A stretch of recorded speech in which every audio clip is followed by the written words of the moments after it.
Assalamualaikum warahmatullahi wabarakatuh. Terima kasih sudah klik video ini. Semoga kita selalu diberikan kesehatan, kelancaran rizki, dan pastinya disukseskan oleh Allah dunia dan akhiratnya. Amin, amin ya robbal alamin.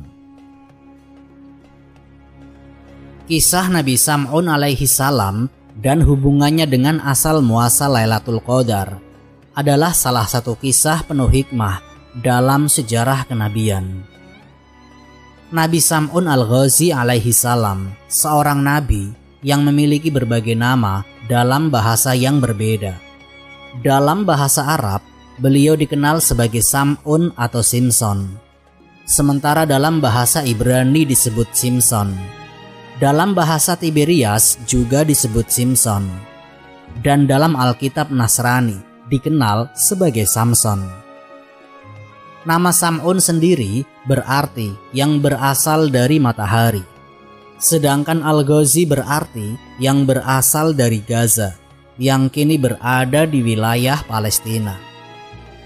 Suatu ketika Rasulullah Shallallahu Alaihi Wasallam berkumpul bersama para sahabat di bulan suci Ramadan. Beliau tersenyum sendiri sehingga para sahabat pun bertanya, "Apa yang membuat engkau tersenyum, wahai Rasulullah?" Rasulullah Shallallahu Alaihi Wasallam kemudian menjawab, "Diperlihatkan kepadaku di hari akhir, ketika seluruh manusia dikumpulkan di padang mahsyar, ada seorang nabi yang membawa pedang dan tidak mempunyai pengikut seorang pun. Namun ia masuk ke dalam surga."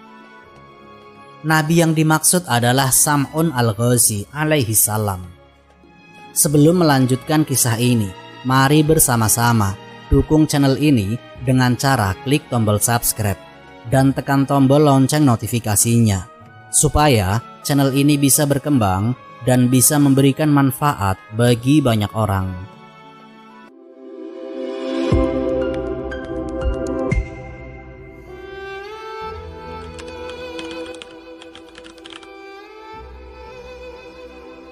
Nabi Sam'un berasal dari Bani Israel dan diutus di tanah Romawi. Beliau berjuang melawan bangsa yang menentang ketauhidan, yakni keesaan Allah Subhanahu wa Ta'ala. Nabi Sam'un adalah seorang pahlawan berambut panjang yang memiliki kekuatan luar biasa. Dikisahkan, beliau mampu melunakkan besi dan bahkan bisa merobohkan istana. Senjata Nabi Sam'un adalah sebuah pedang yang unik, terbuat dari tulang rahang unta yang dikenal dengan nama Lihat Jamal. Dengan pedang tersebut, beliau mampu membunuh ribuan orang kafir. Setiap musuh yang berhadapan dengannya pasti hancur. Selain itu, Allah Subhanahu wa Ta'ala juga memberikan keistimewaan lain kepadanya. Jika beliau merasa haus dan lapar, maka melalui pedangnya Allah memberikan makanan dan minuman untuknya. Nabi Sam'un adalah seorang muslim yang taat dan ahli ibadah. Beliau sangat disegani oleh kaum kafir karena keberaniannya dalam menegakkan agama tauhid. Dikisahkan bahwa beliau mampu beribadah selama 1000 bulan, menghabiskan malamnya dengan sholat dan siangnya dengan puasa. Perjuangannya melawan kaum kafir pun berlangsung selama 1000 bulan, hanya dengan bersenjatakan tulang rahang unta. Setiap kali beliau mengayunkan pedangnya, banyak kaum kafir yang terbunuh dalam jumlah yang tidak terhitung. Ketangguhan dan keberaniannya dalam menentang penguasa kaum kafir menjadi ancaman besar bagi mereka.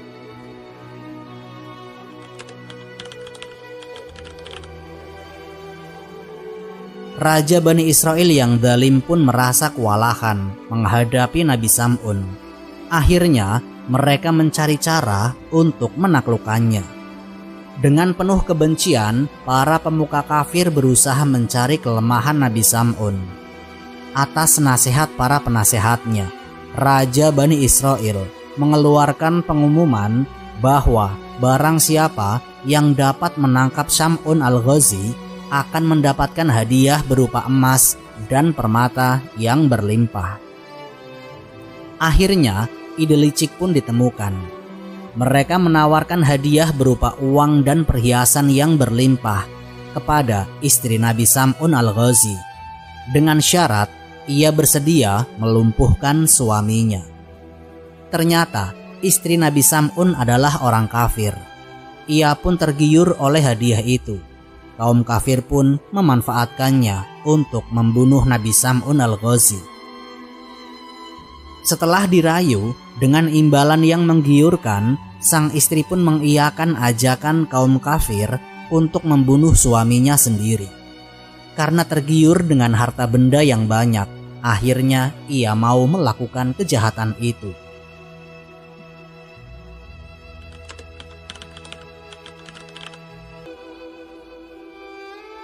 Orang-orang kafir memberikan ide kepadanya agar ia mengikat tangan dan kaki Nabi Sam'un saat sedang tidur. Setelah itu, mereka akan datang beramai-ramai untuk membunuhnya. Para pembesar kafir berkata, "Kami akan memberimu seutas tali yang kuat. Ikatlah tangan dan kakinya ketika ia tidur. Setelah itu, kamilah yang akan bertindak untuk membunuhnya." Namun, pada hari pertama, istri Nabi Sam'un gagal melaksanakan rencana tersebut karena ketiduran. Hal ini disebabkan karena suaminya terlalu lama mengerjakan sholat malam, sehingga membuatnya tidak kuasa menahan kantuk yang amat sangat. Memang Nabi Sam'un al-Ghazi hanya tidur sedikit saja dalam semalam, karena malam-malamnya selalu dipergunakan untuk beribadah kepada Allah Subhanahu wa Ta'ala. Keesokan harinya, istri Nabi Sam'un melapor kepada orang-orang kafir bahwa ia belum berhasil mengikat tangan dan kaki suaminya. Mereka tidak mempermasalahkan hal itu dan menyuruhnya untuk mencoba lagi. Pada hari kedua, istri Nabi Sam'un akhirnya berhasil mengikat suaminya ketika tidur dengan seutas tali yang kuat. Ketika Nabi Sam'un terbangun dan hendak beribadah kepada Allah Subhanahu wa Ta'ala, ia pun terkejut karena kedua kakinya sudah terikat. "Wahai istriku, siapakah yang mengikatku dengan tali ini?" tanya Nabi Sam'un. "Aku yang mengikat, hanya sekedar mengujimu," jawab istrinya. Namun dengan satu ucapan doa, Nabi Sam'un dengan mudah melepaskan tali yang mengikatnya. Kemudian ia pun bergegas menuju tempat peribadahannya. Maka gagallah rencana pembunuhan pada hari kedua tersebut. Namun musuh-musuh kafir tidak menyerah. Mereka datang lagi dengan membawa rantai yang lebih kuat dan menyerahkannya kepada istri Nabi Sam'un untuk digunakan pada malam berikutnya. Pada hari ketiga, istri Nabi Sam'un kembali berhasil mengikat suaminya dengan rantai yang diberikan oleh orang-orang kafir. Ketika bangun dari tidurnya, Nabi Sam'un bertanya dengan nada agak marah, "Wahai istriku, siapakah yang mengikatku kali ini?" "Aku yang mengikatnya, sekedar untuk mengujimu," jawab istrinya. Namun dengan sekali hentakan, Nabi Sam'un dapat menghancurkan rantai tersebut. Ia segera menarik tangannya dan memotong rantai itu. Melihat kegagalan yang berulang kali, istri Nabi Sam'un pun membujuk suaminya agar menceritakan rahasia kekuatan tubuh yang dimilikinya. Dengan bujuk rayu yang terus-menerus, akhirnya Nabi Sam'un bercerita, "Wahai istriku, aku adalah wali di antara para wali Allah, yakni kekasih Allah. Segala perkara dunia ini tidak ada yang sanggup mengalahkan diriku. Aku memiliki rambut yang panjang ini, dan ketahuilah bahwa tidak ada seorang pun yang mampu mengalahkanku dalam perkara dunia kecuali rambutku ini." Setelah mengetahui kelemahan suaminya, akhirnya saat Nabi Sam'un tertidur, sang istri mengikat tangan dan kakinya dengan rambut panjangnya tersebut. Dan ketika bangun, Nabi Sam'un berusaha melepaskan ikatan itu. namun beliau tidak berdaya. Sang istri pun memberitahukan hal ini kepada kaum kafir. Nabi Sam'un alaihi salam lalu dibawa ke istana dan dihadapkan kepada raja orang-orang kafir. Di sana beliau diikat pada tiang istana dan dipertontonkan kepada seluruh khalayak istana. Mereka pun mulai menyiksa Nabi Sam'un dengan kejam. Mereka memotong kedua telinganya, memotong bibirnya, memotong kedua tangannya dan kakinya. Tidak hanya itu, mereka juga membutakan kedua matanya. Mereka menyiksa Nabi Sam'un dengan tujuan agar beliau mati secara perlahan-lahan. Istrinya yang jahat pun ikut menyaksikan penyiksaan tersebut tanpa rasa belas kasihan sedikit pun. Begitu hebatnya siksaan itu, hingga Allah Subhanahu wa Ta'ala melalui perantara malaikat Jibril berbicara dengan suara yang hanya bisa didengar oleh Nabi Sam'un alaihi salam. "Wahai Sam'un, apa yang kau inginkan? Aku akan menindak mereka," ujar malaikat Jibril. Nabi Sam'un menjawab, "Ya Allah, berikanlah kekuatan kepadaku sehingga aku mampu menggerakkan tiang istana ini dan akan kuhancurkan mereka dengan kekuatan darimu. Ya Allah, bismillah, la haula wala quwata illa billah." Doa-doa Nabi Sam'un al-Ghazi alaihi salam dikabulkan oleh Allah Subhanahu wa Ta'ala. Allah memberikan kekuatan yang tidak bisa dibayangkan, bahkan melebihi kekuatan rambutnya sendiri. Dan dengan izin Allah, Nabi Sam'un al-Ghazi alaihi salam menggoyangkan tiang istana tersebut. Hanya dengan sedikit bergerak, putuslah tali rambut yang mengikatnya, dan bahkan tiang istana pun roboh. Tiang itu menimpa raja kafir beserta seluruh penghuni istana, termasuk istrinya yang durhaka dan orang-orang yang telah menyiksanya. Istana yang dijadikan tempat penyiksaan itu hancur, atapnya runtuh, dan menimpa orang-orang kafir yang berada di dalamnya.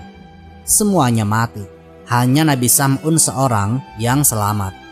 Lalu Allah Subhanahu wa Ta'ala mengembalikan seluruh anggota badan Nabi Sam'un yang telah terpotong dan menyembuhkan segala lukanya. Setelah peristiwa itu, Nabi Sam'un al-Ghazi bersumpah kepada Allah Subhanahu wa Ta'ala bahwa ia akan menebus semua dosanya dengan berjuang melawan kebatilan dan kekufuran selama 1000 bulan tanpa henti. Nabi Sam'un menyibukkan dirinya dengan ibadah kepada Allah Subhanahu wa Ta'ala. Pada malam hari, beliau memperbanyak sholat malam, sedangkan siang harinya beliau berpuasa. Nabi Sam'un menjalankan ibadahnya selama 1000 bulan hingga ajalnya tiba. Setelah mendengar kisah Nabi Sam'un al-Ghazi, para sahabat Rasulullah Shallallahu Alaihi Wasallam menangis terharu. Mereka lalu bertanya kepada Rasulullah Shallallahu Alaihi Wasallam, "Wahai Rasulullah, tahukah baginda akan pahalanya?" Rasulullah Shallallahu Alaihi Wasallam menjawab, "Aku tidak mengetahuinya." Setelah Rasulullah Shallallahu Alaihi Wasallam selesai berkisah, Allah Subhanahu wa Ta'ala menyuruh malaikat Jibril datang kepada Rasulullah Shallallahu Alaihi Wasallam dan menurunkan Al-Quran surat Al-Qadar. Malaikat Jibril alaihi salam berkata, "Wahai Muhammad, Allah memberi Lailatul Qadar kepadamu dan umatmu. Ibadah pada malam itu lebih utama daripada ibadah selama 1000 bulan." Allah Subhanahu wa Ta'ala berfirman dalam Quran surat Al-Qadar ayat 1-5. "Sesungguhnya kami telah menurunkannya Al-Quran pada malam kemuliaan. Dan tahukah kamu apakah malam kemuliaan itu? Malam kemuliaan itu lebih baik daripada 1000 bulan. Pada malam itu turun malaikat-malaikat dan malaikat Jibril dengan izin Tuhannya untuk mengatur segala urusan. Malam itu penuh kesejahteraan hingga terbit fajar." Mendengar berita ini, Rasulullah Shallallahu Alaihi Wasallam menyuruh para sahabatnya untuk mencari dan meraih malam Lailatul Qadar agar mendapatkan pahala sebagaimana yang Allah berikan kepada Nabi Sam'un al-Ghazi alaihi salam apabila fajar telah terbit pada malam Lailatul Qadar. Malaikat Jibril berkata kepada para malaikat, "Wahai para malaikat, berkumpullah kemari." Para malaikat pun menjawab, "Wahai Jibril, apa yang Allah perintahkan untuk kaum muslimin dari umat Nabi Muhammad SAW pada malam ini?" Malaikat Jibril menjawab, "Sesungguhnya Allah memandang mereka dengan penuh kasih sayang. Allah memaafkan serta mengampuni dosa-dosa mereka, kecuali 4 kelompok." Para malaikat pun bertanya, "Siapakah 4 kelompok itu?" Malaikat Jibril menjawab, "Pertama, orang yang membiasakan diri minum arak. Kedua, orang yang durhaka kepada kedua orang tuanya. Ketiga, orang yang memutus silaturahmi. Dan yang keempat, orang yang bertengkar dengan sesamanya dan belum berdamai dalam jangka waktu 3 hari." Setelah malaikat Jibril menyampaikan wahyu tentang kemuliaan Lailatul Qadar, Rasulullah SAW semakin mendorong para sahabat untuk mencari malam tersebut dengan penuh semangat. Di antara para sahabat ada yang bertanya, "Wahai Rasulullah, kapan malam itu datang? Apakah setiap tahunnya tetap atau berubah-ubah?" Rasulullah SAW tersenyum dan menjawab, "Lailatul Qadar itu ada di 10 malam terakhir bulan Ramadan, terutama malam-malam ganjil. Carilah ia di malam ke-21, ke-23, ke-25, ke-27, atau ke-29. Mendengar ini, para sahabat semakin giat dalam beribadah. Mereka beriktikaf di masjid, memperbanyak sholat malam, berzikir, dan membaca Al-Quran. Rasulullah sendiri bahkan memperketat ibadahnya di 10 malam terakhir, membangunkan keluarganya untuk turut serta beribadah, dan menjauhi hubungan suami istri agar lebih fokus dalam mendekatkan diri kepada Allah. Pada malam itu, bukan hanya 1 atau 2 malaikat yang turun ke bumi, tetapi jumlahnya tidak terhitung, seperti butiran pasir di padang Sahara atau bintang-bintang di langit. Mereka memenuhi bumi dengan segala cahaya dan rahmat. Di antara mereka terdapat malaikat rahmat yang membawa keberkahan dan ketenangan bagi orang-orang yang bersungguh-sungguh dalam beribadah. Ada pula malaikat yang bertugas mencatat nama-nama mereka yang beribadah dengan ikhlas, lalu menyampaikan daftar itu kepada Allah Subhanahu wa Ta'ala. Malaikat Jibril berkata kepada para malaikat, "Pada malam ini Allah telah menetapkan ampunan bagi mereka yang mendirikan sholat, membaca Al-Quran, dan berdoa dengan hati yang bersih. Mereka akan diberi cahaya yang akan menuntun mereka di hari kiamat."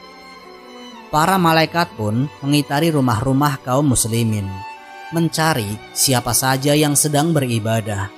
Mereka mendekati orang-orang yang sedang sujud, mendengar doa-doa mereka, dan menyampaikan permohonan mereka kepada Allah Subhanahu wa Ta'ala. Di sudut sebuah rumah ada seorang wanita tua yang mengangkat tangannya sambil berlinang air mata. Ia berdoa, "Ya Allah, aku telah banyak berbuat dosa. Aku bukanlah orang yang sempurna dalam ibadahku, tetapi Engkau Maha Pengampun. Ampunilah aku dan jadikanlah aku termasuk hamba-Mu yang Engkau cintai." Malaikat rahmat pun mendekati wanita itu dan berkata, "Allah telah menerima doamu dan mengampuni dosa-dosamu."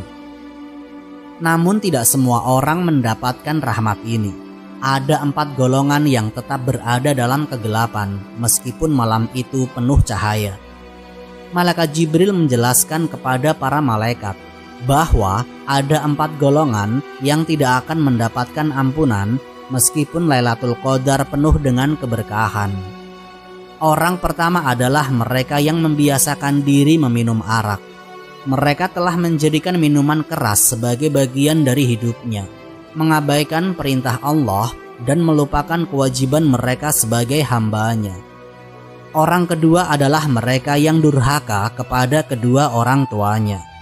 Mereka tidak menghormati orang tuanya, membentaknya, menyakiti hatinya, dan bahkan mengabaikan kebutuhan mereka.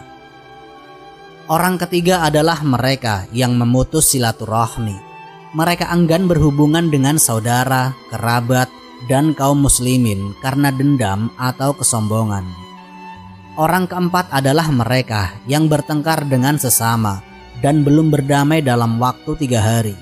Mereka menyimpan kebencian di hati, enggan memaafkan, dan membiarkan perselisihan berlarut-larut tanpa mencari jalan damai. Para malaikat merasa sedih mendengar hal ini karena mereka tahu bahwa rahmat Allah Subhanahu wa Ta'ala sangatlah luas. Tetapi tetap ada hamba-hamba yang menghalangi diri mereka sendiri dari pengampunannya. Sementara itu, di sebuah rumah yang sederhana, seorang lelaki miskin sedang berdoa dengan penuh keikhlasan. Ia tidak memiliki harta, tetapi ia memiliki hati yang bersih dan rasa cinta kepada Allah yang mendalam. Ia mengangkat tangannya dan berdoa, "Ya Allah, aku tidak memiliki apa-apa di dunia ini, tetapi aku ingin dekat denganmu. Jika engkau ridho kepadaku, itu lebih berharga dari seluruh kekayaan dunia."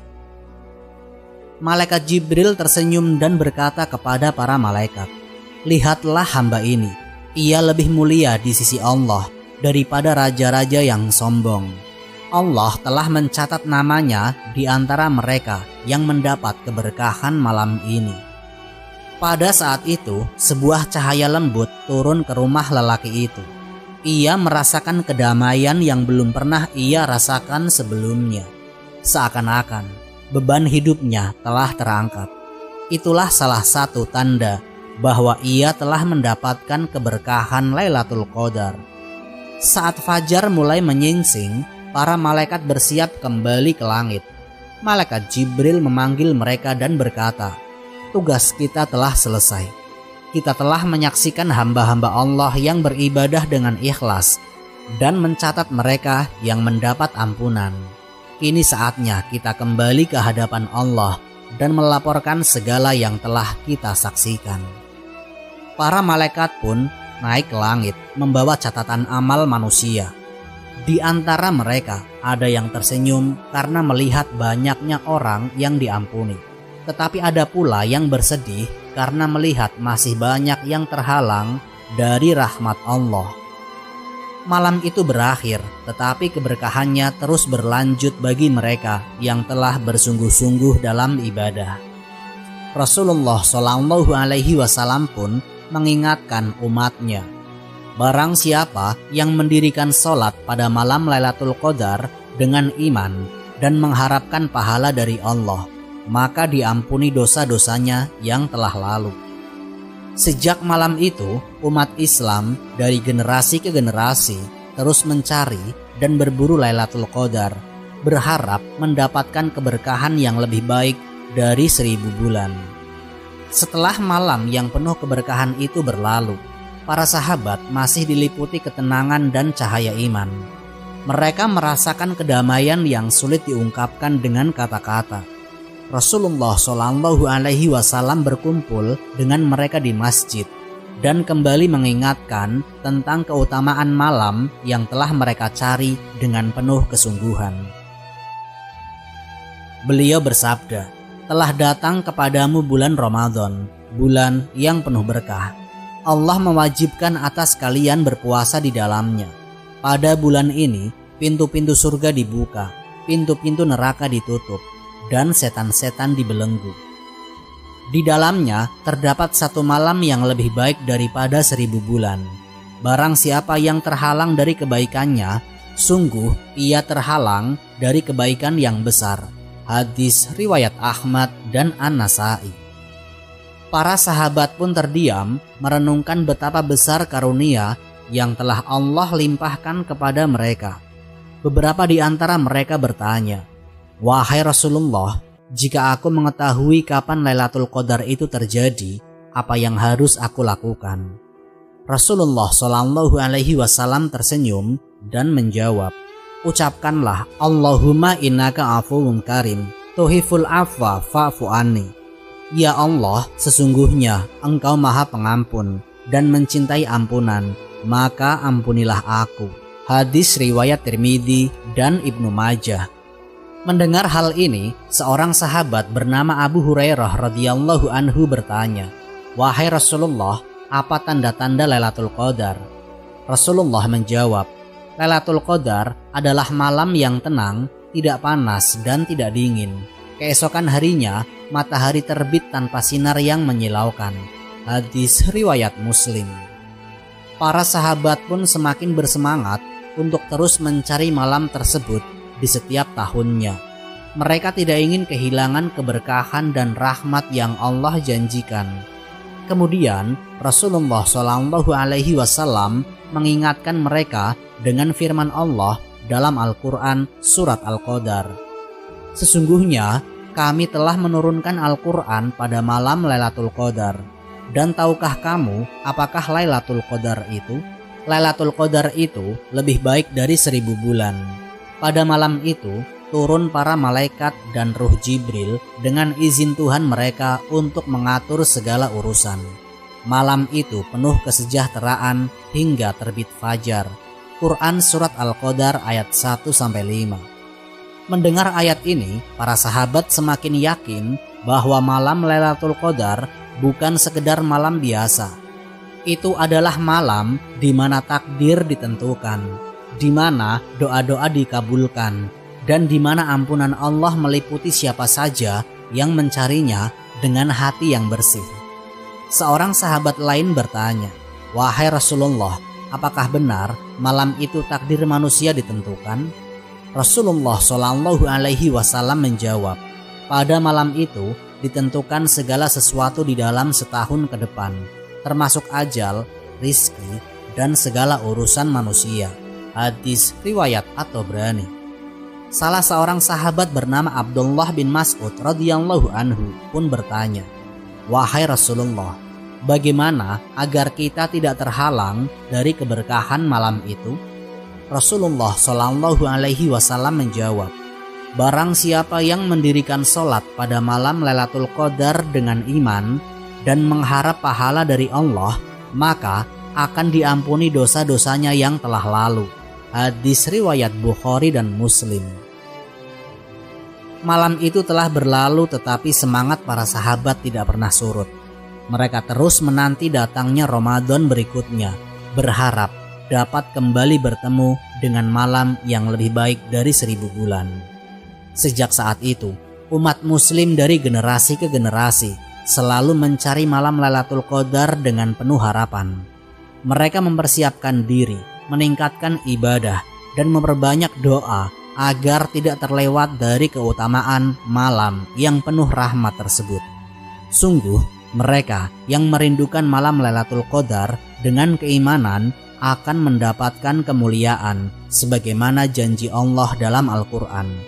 Malam itu penuh kesejahteraan hingga terbit fajar. Quran surat Al-Qadar ayat 5. Semoga kita semua termasuk di antara mereka yang mendapatkan keberkahan dan ampunan pada malam yang agung tersebut. Subhanallah, begitu besar keutamaan Lailatul Qadar.